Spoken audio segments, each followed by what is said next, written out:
A reading from the Holy Gospel according to Mark. Glory to you, O Lord. When Jesus had crossed back to the other side of the Sea of Galilee in the boat, a large crowd gathered around him, and he stayed close to the lake. One of the officials of the synagogue, a man named Jairus, came near. Seeing Jesus, he fell at his feet and made this earnest appeal. My little daughter is critically ill. Please come and lay your hands on her, that she may get well and live. The two went off together, and a large crowd followed, pushing against Jesus. People from the official's house arrived saying, "Your daughter is dead. Why bother the teacher further?" Jesus disregarded the report that had been brought and said to the official, "Fear is useless. What is needed is trust." He would not permit anyone to follow him except Peter, James, and James' brother, John. As they approached the house of the synagogue leader, Jesus was struck by the noise of people wailing and crying loudly on all sides. He entered and said to them, "Why do you make this din of your wailing? The child is not dead. She is asleep." At this they began to ridicule him. Then he put them all out. Jesus took the child's father and mother and his own companions and entered the room where the child lay. Taking her hand, he said to her, "Talitha kum," which means, "Little girl, get up." The girl, a child of 12, stood up immediately and began to walk around. At this, the family's astonishment was complete, and he enjoined them strictly not to let anyone know about it, and told them to give her something to eat. Sisters and brothers, the Gospel of the Lord. Praise to you, Lord Jesus Christ.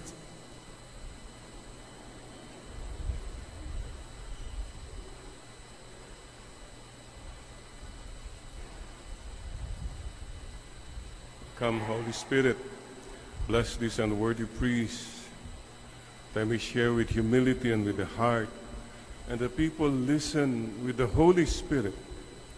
Speak to our hearts. Come, Holy Spirit, come. Sisters and brothers, marami po sa atin tinamaan ng sipon, ng ubo. So, please take care of yourselves. By the way, I asked you before, like to ask again, review lang tayo. Kung kayo ay nagtitimpla ng coffee, do you use your right hand or your left hand?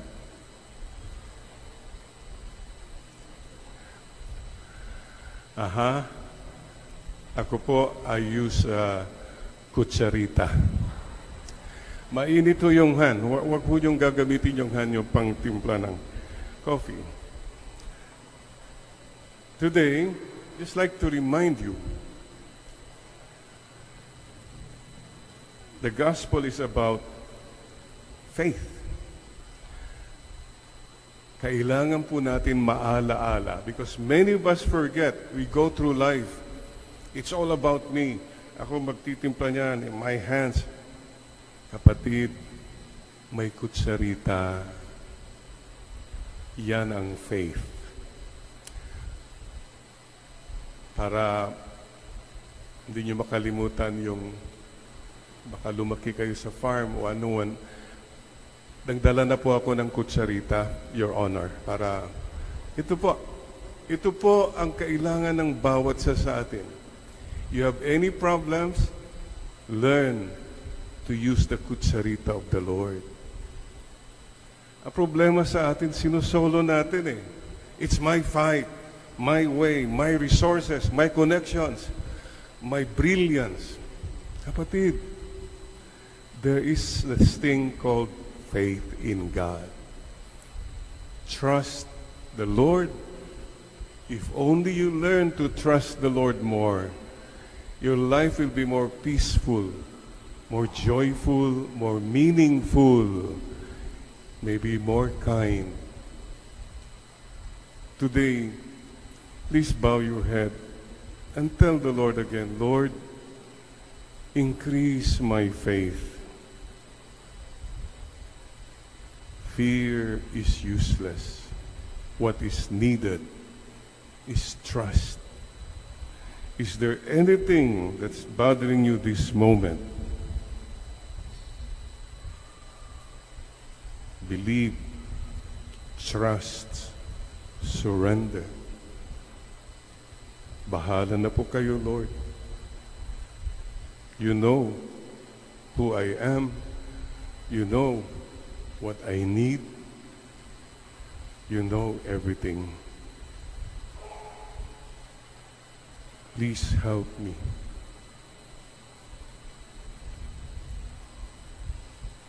Patulong po. Kailangan ka namin, Panginoon.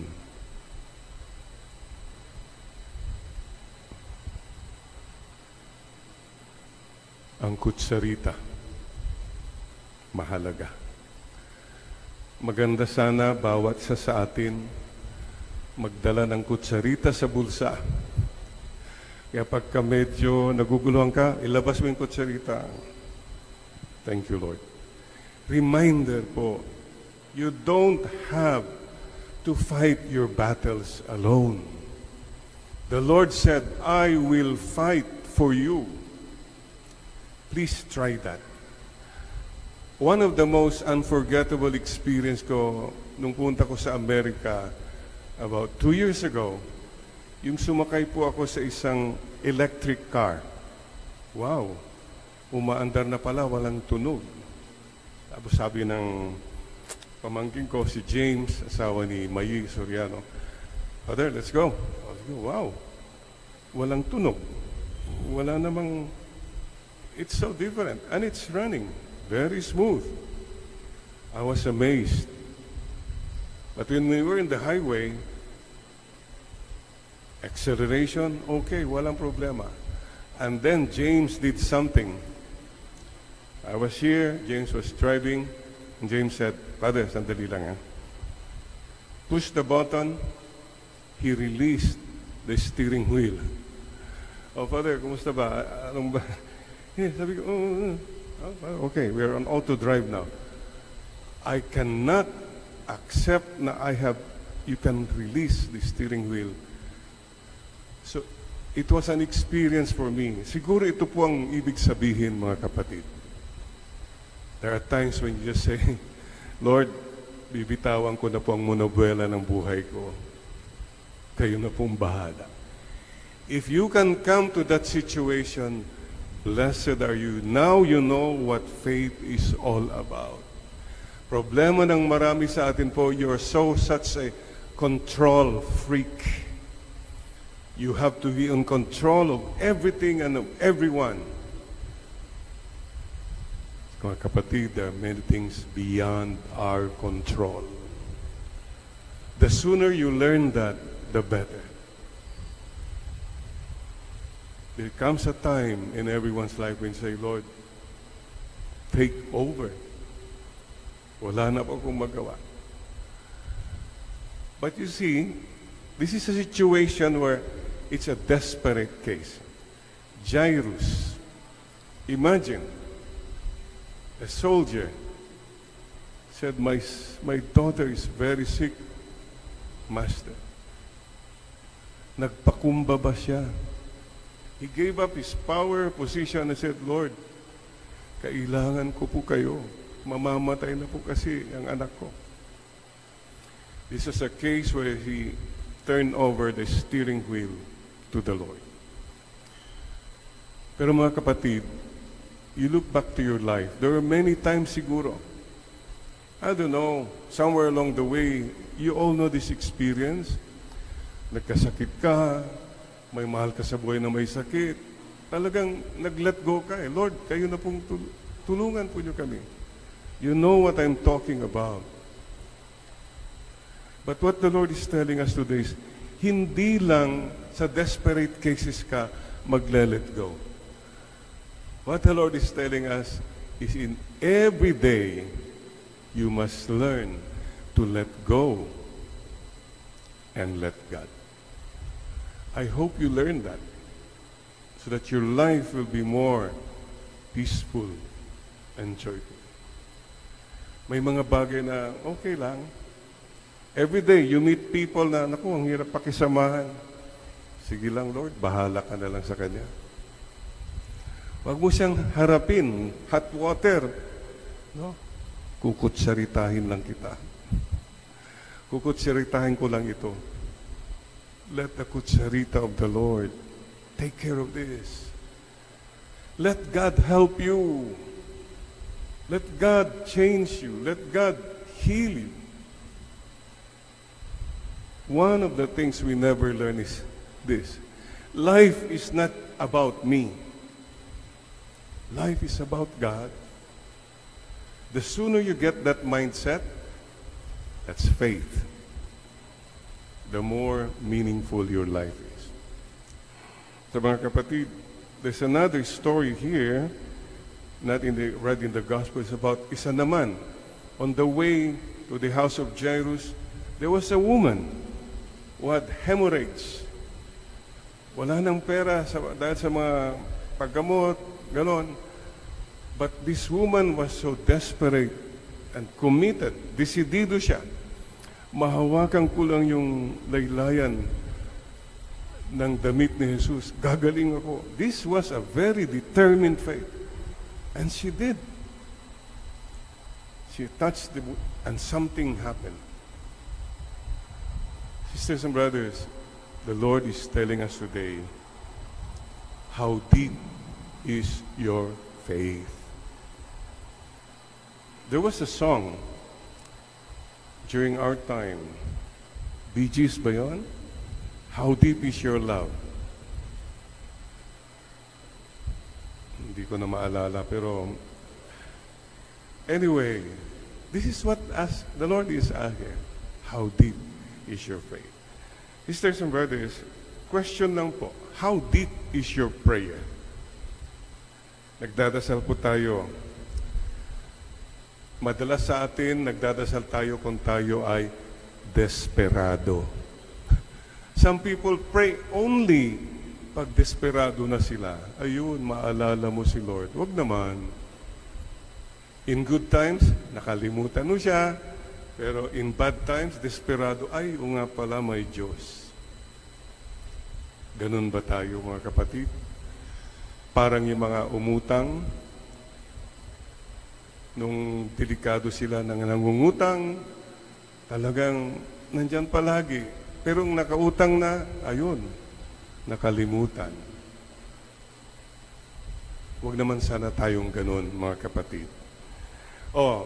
Yung mga iba naman, nagdadasal kasi obligado. Obligasyon yan, Father, kaya tatapusin ko to.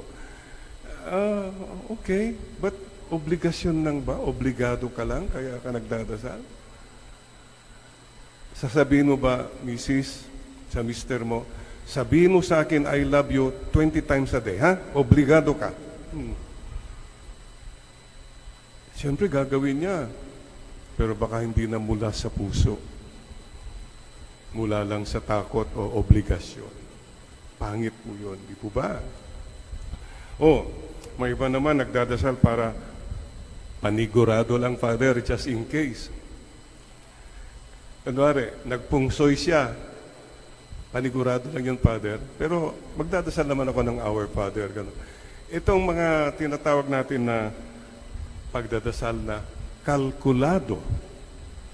You calculate, marami akong nagawang kasalanan, magdadasal muna ako, pampabura-bura-bura. Pero gagawa ulit ako ng kasalanan.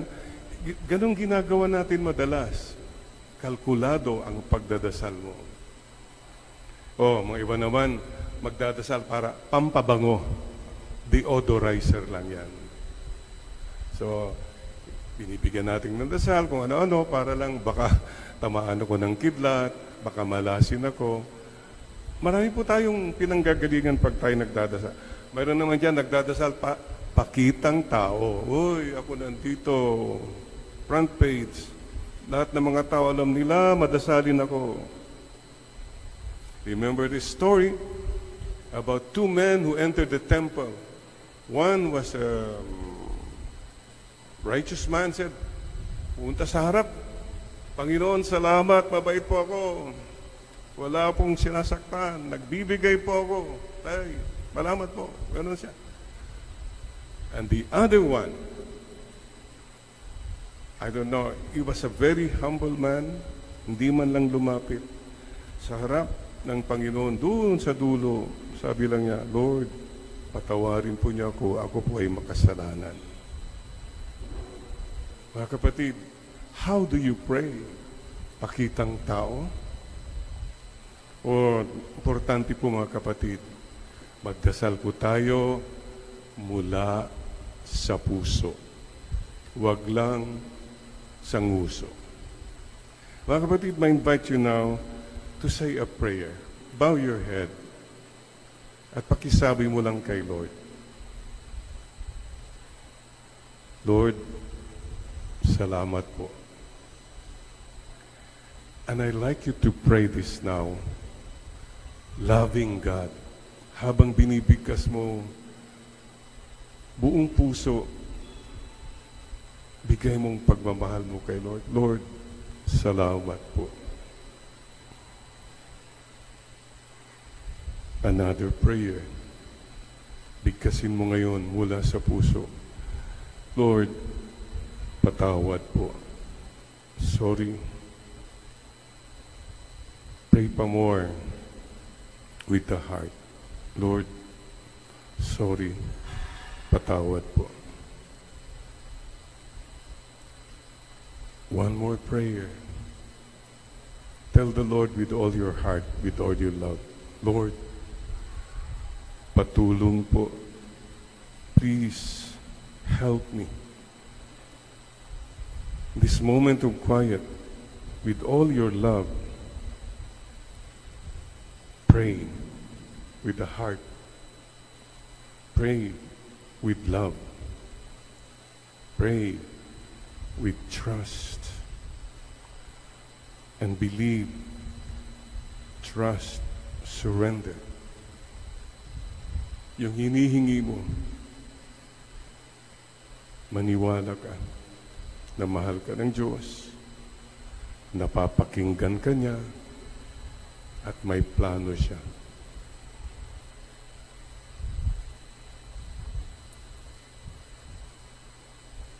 Pray with the heart. This is all that the Lord wants us today. Simplicity of the heart, humility of the heart, love in the heart whenever we pray. Pray like a child. Siguro, we can experience also now,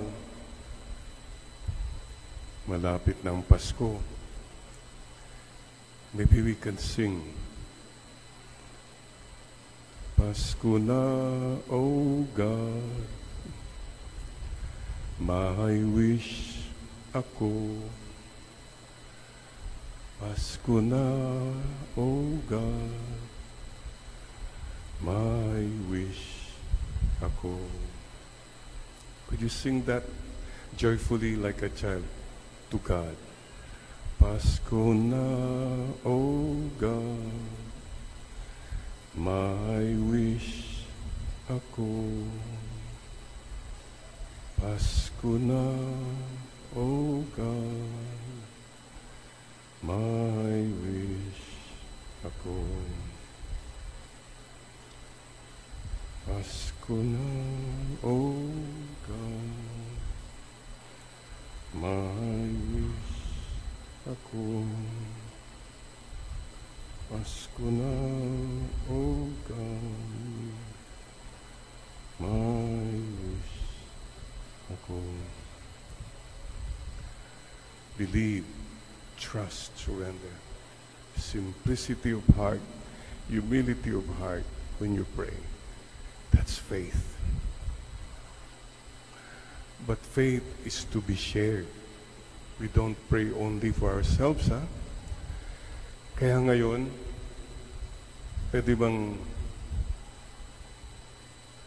tignan mo yung katabi mo, we share our prayer at kantahan mo siya.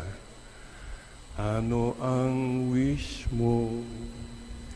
Ipagdadasal ko. Ano ang wish mo? Ipagdadasal ko. One more time. Pasko na, O God, may wish ako. Pasko na, O God, may wish ako.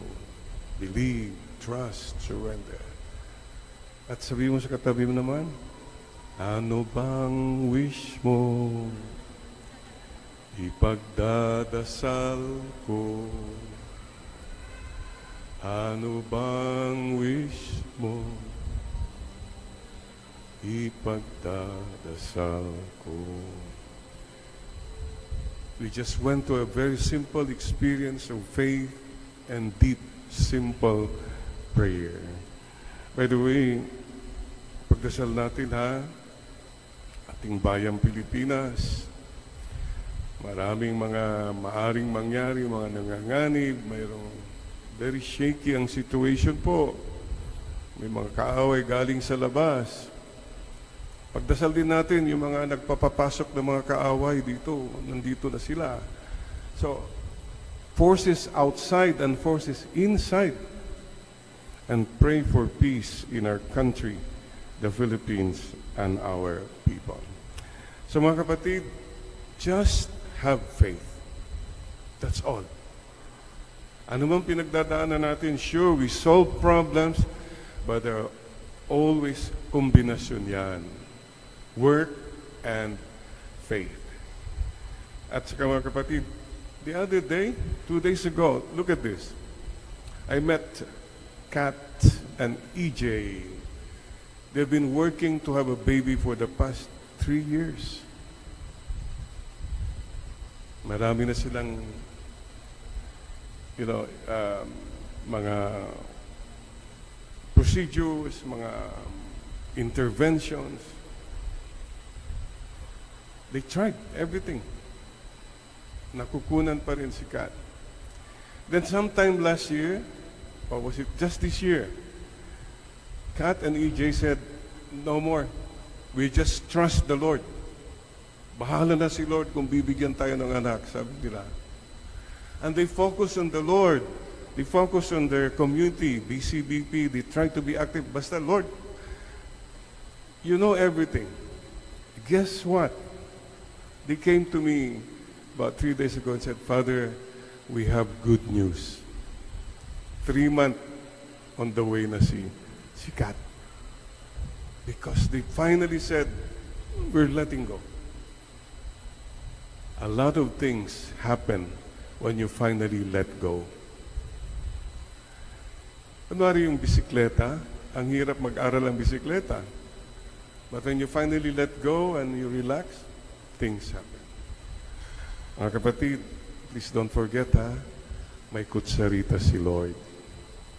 Ituktok mo ngayon sa ulo mo para maalala mo. O nga pala Lord, tuktukin niyo ako kung minsan akala kong siga dito, akong lahat. There is a God.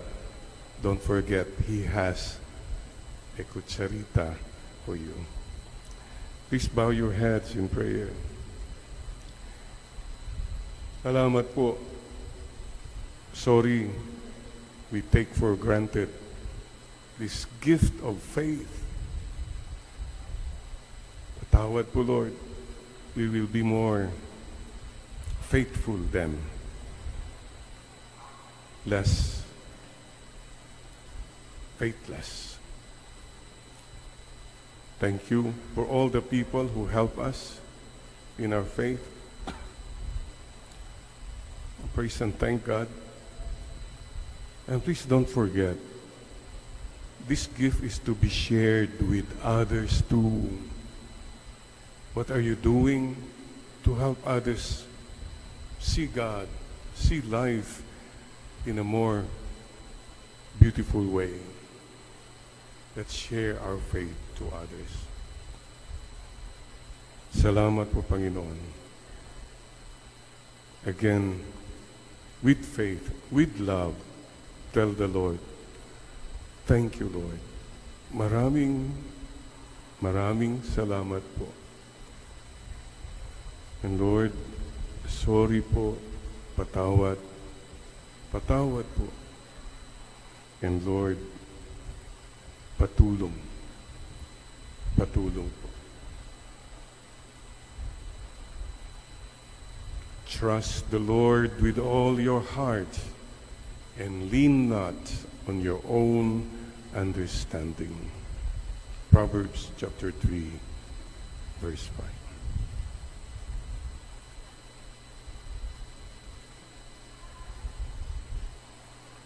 Amen and amen.